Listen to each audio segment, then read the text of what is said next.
Hello everyone, this is Anand Hivrade, Assistant Professor, Department of Botany at Vinayak Vignan Mahavidyalaya Nandgaon Khandeshwar. In this lecture, we are going to cover the topic that is DNA packaging, nucleosome and solenoid model. As we know the title, then starting with the question first, what is DNA packaging? The packaging or the condensation of the DNA with the help of certain proteins. So how many proteins and what kind of the proteins are involved in this process? So let's discuss about it. So starting with the cell first, cell, the fundamental or you can say the basic unit of life. So there are two kinds of the cell on the earth, that is primitive one, that is prokaryotic cell, and the advanced one, that is eukaryotic cell. The prokaryotic cell do not have any kind of the cell organelle. It have only the circular DNA in small amount. It means the space is larger and the amount of DNA is very small. That's why there is no any kind of need to pack the DNA inside the prokaryotic cell. Whereas in the eukaryotic cell, there are number of cell organelles along with the nucleus. So the nucleus consists of the huge amount of DNA. That's why it is very needed to pack the DNA inside the eukaryotic cell in the nucleus. So here in the image we have shown the DNA. We are not going to see the detailed structure of the DNA. The thing we have to understand the base pair, the meaning of base pair only. So the two strands of the DNA are held together by means of the nitrogen bases. One nitrogen base from the one strand, other complementary nitrogen base from the other strand. They form the pair that we call the nitrogen base pair, or simply we can say the base pair only. Now the question arises in our mind that does the DNA really need to pack inside the nucleus or the eukaryotic nucleus? The answer is yes. So let's have some statistical data about it. A human cell, that is diploid human cell, consists of nearly 46 chromosomes or the DNA, approximately 6.4 billions of the base pair. So according to Watson and Crick, the distance between each pair of the DNA is about 0.34 nanometer as shown in the figure. By multiplication of this all, 6.4 into 0.34 nanometer, the distance will comes around 2.2 meter. It means if we join the DNA of 46 chromosome in the diploid cell end to end, so the distance will comes around 2.2 meter, approximately 2.2 meter, nearly 2.2 meter, not exactly. The thing of interest is that how can we combine or pack 2.2 meter of the DNA inside the very small nucleus. The size of the nucleus is comes around 6 micrometer to 10 micrometer. So is it possible? Yes. The answer is hidden in the title of the topic, that is packaging of the DNA. Is it? Before starting the topic or the actual process of packaging, we have to clear some points, for example chromatin, histone, non-histone, and etc. Now the chromatin. Chromatin is the complex of DNA and the proteins, different types of the proteins found in the eukaryotic cell. It means the DNA wrap around the protein, especially with the histone, and forms a small subunit that is we call the nucleosome. The nucleosome is again joined with the another nucleosome, and the another nucleosome, it forms a fiber-like structure or a thread-like structure that we call the chromatin. If the chromatin is loosely arranged, that we call the euchromatin. If the chromatin gets packed up to 30 nanometer or more than that, that we call the heterochromatin. Now the proteins associate with the DNA. As we shown earlier, the chromatin is the complex of DNA and the proteins. So what kind of the proteins? These proteins we are now going to discuss about it. The proteins associated with the DNA, that is histone proteins and the non-histone proteins. First, the histone proteins. Histone proteins are the basic small proteins which are positively charged proteins. Why the positive charge? Because it contains high amount of the positive amino acid, that is lysine and arginine. So they are on the basis of weight, that is molecular weight, structure, and the function. They are divided into 5 classes or 5 families. The first one is H1 or H5. They called as a linker histone because it attached to the linker DNA. Later on we will discuss about it. Another is H2A, H2B, H3, and the HO. They combine to form an octamer. 4 proteins, 2 copies of each combine to form octamer, that is barrel-like structure that is shown in the figure. So each protein have a tail, that is positively charged tail. The function of the tail we will discuss later in next. Now the non-histone proteins. So all the proteins found in the chromatin which helps to combine or the condensation of the chromosome, except the histone protein that we call the non-histone proteins. They found variable or they shows variability in the different tissues and the different species. Basically they work for the condensation of the DNA. Now turning to the process, that is actual process of DNA packaging, starting with the nucleosome organization. As shown in the figure, the double stranded helical structure of the DNA. It shows the diameter that is 2 nanometer. Some people use the another unit, that is Armstrong unit. 2 nanometer is equal to 20 Armstrong unit. The Armstrong unit is 10 times greater than the nanometer.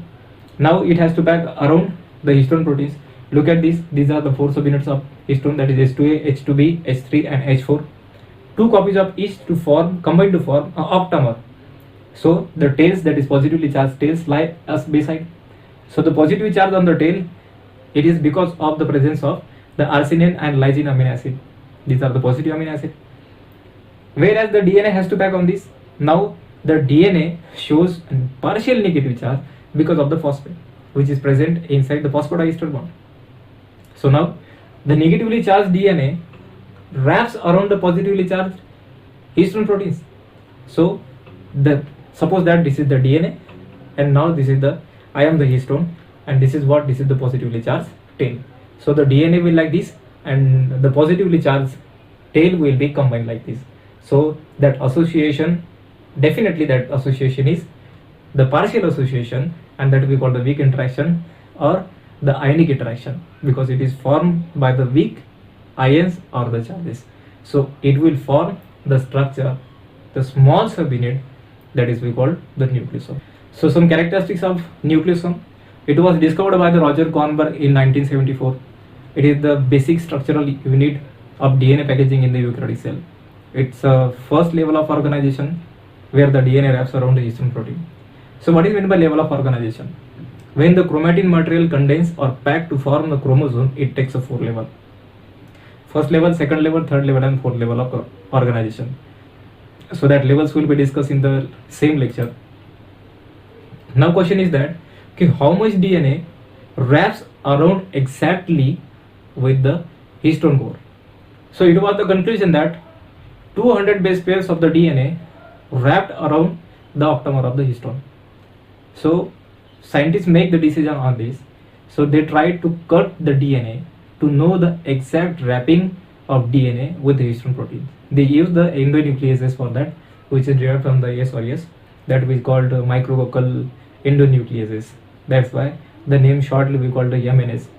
So the nucleosome treated with that enzyme, it cuts the DNA and the length of the DNA get reduces up to 165 base pair. Again they give the same treatment for this and the length of the DNA reduces up to 147 base pair. Again they do the same experiment, but again the length of the DNA remains as it is, 147 base pair. It means the remaining DNA out of 200 base pair get digested because it was not associated with the histone cores. Only 147 base pairs of the DNA was wrapped around exactly with the histone core. That's why the nucleosome consists of octamer of the histone, that is we call core protein, and the DNA of 147 base pair is wrapped around that we call the core DNA now. So what was the DNA which links the two nucleosomes? That is called the linker DNA. So look at this, number of nucleosomes are arranged together by means of the DNA, that is called the linker DNA. It comes around 50 to 70 base pairs. In some books 10 to 70 base pairs are given there. But there may chance to slip out the DNA from the histone core. So that's why to more packaging, the histone, that is H1 will comes there. It will bind to the nucleosome at the joining of the linker DNA. It will work like the bandage. It will stick to the linker DNA and pack the nucleosome very good, perfectly. So there is given that is H1 or H5. Why H1 or H5? In all eukaryotic organisms, H1 work like that, but in the birds, instead of H1, H5 works. Only in the birds. So now look at this, the structure form. The nucleosome along with the H1 protein forms a structure that we call chromatosome. So the image of the string of bits, that is electronic microscopic image. So look at it, that is 30 nm. It's a second level of organization. So nucleosome comes around 11 nanometer. So 6 subunit of 11 nanometer nucleosome combined to form a structure which will measure up to 30 nanometer. That's why we call the 30 nm model. So 6 subunit come close to each other and they arrange spirally to form a large thread like this. So this is given in the image. Look at this. So it arranges spirally and forms a large structure, that is the second level of organization. For this packing, the H1 plays very important role because it is remain attached in the center. Scientists have given the two model for this. So one is solenoid model and another is zigzag model. In solenoid model, there is only one and simple difference is the linker DNA, which is not passed through the center. The arrangement is spiral, that is called a solenoid model. In other zigzag model, the nucleosomes are arranged at the opposite direction and the linker DNA is passes through the center. So that is why the arrangement is look like some difficult in manner. That's why solenoid model, that is also of 30 nanometer, and scientists have proposed another model, that is zigzag model, that is again of 30 nanometer. But universally solenoid model is accepted. So friend, look at that is chromosomal organization now. That image will help you to understand all the topic better. So look at this is the DNA and these are the histone proteins. The DNA wrap around the octapore and forms 11 nanometer structure, that is called the nucleosome. The 6 subunit of the nucleosome combine to form a solenoid model or the zigzag model, and again they arrange in spiral manner to form a loop, and the loop has been attached with a specific protein that we call the scaffold protein. That is not shown in the image, it is shown in the next image, and they again condense to form a chromosome. So that is what it's a DNA, histone, nucleosome, solenoid model, loop and the chromosome. Okay, let's have some statistical data again. That is 2 nanometer. It wraps around the histone protein to form 11 nanometer structure called the nucleosome. 6 nucleosome combined to form a 30 nanometer structure, that is second level of organization. Then the 30 nanometer will form a loop-like structure. It will comes around 300 nanometer. It is attached with the special type of the protein, that is called scaffold protein. It is the third level of organization. And then the loops will more condense to form a 700 nanometer structure. It's a last level, that is fourth level of organization. So it is the structure like a chromosome. So chromosome will look like this at the particular phases of the cell cycle or in the cell. So that is the chromosome which will see only at the metaphase after replication. Otherwise the chromosome would look like this or the 11 nanometer structure. So it is all about the DNA packaging. So friends, we all know the entire world is now suffering with a very big disease, that is life-threatening disease, that is COVID-19. So it is my humble request to all you, stay home, stay safe. Thank you.